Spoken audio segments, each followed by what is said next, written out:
Let's go guys, nandito tayo ngayon sa may Davao City Coastal Road. 11:50 ng gabi, pero marami pa rin tao dito. Ayan o, dito tayo. Daan muna tayo dito sa may Coastal Road sa Davao City.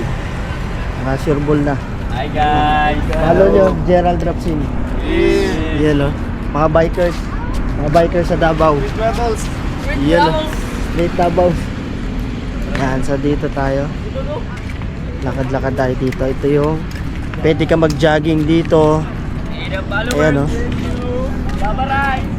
Tapos pwede ka mag-bike. Ayan o, kita nyo naman guys. Tapos ito yung pinaka roundabout dito.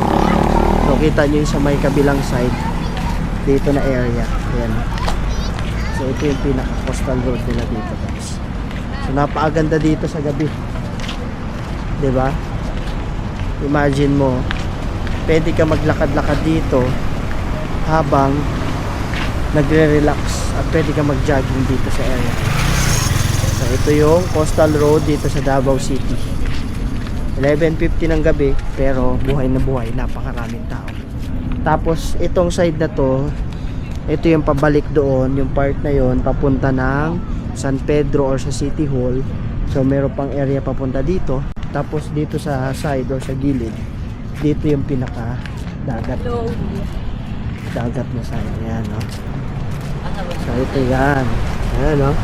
Nakita naman, no, mga ginawa nilang pag tumaas yung baha o yung matinding alon, hindi aabot dito. Para hindi aabot dito sa may area na to, sa coastal road. Ito yun. Ano? Diba? Mga hollow blocks na mga matindihan. Pwede kang maglakad-lakad dito. Yan. Pwede ka dito magbike, tapos mag-jogging. Tapos dire-diretso dito sa area. So napakaganda. Dito sa may coastal road ng Davao City. Yun, no? Kitang kita habang naglalakad ka dito sa area. Maganda dito guys, dito sa may Davao City. Yan, diba? So imagine mo, panalo.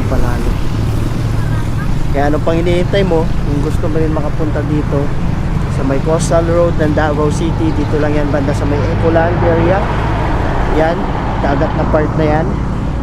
Tapos dito sa side or sa gilid, dito yung pinaka dagat na side. Ayan, no? So ito yan.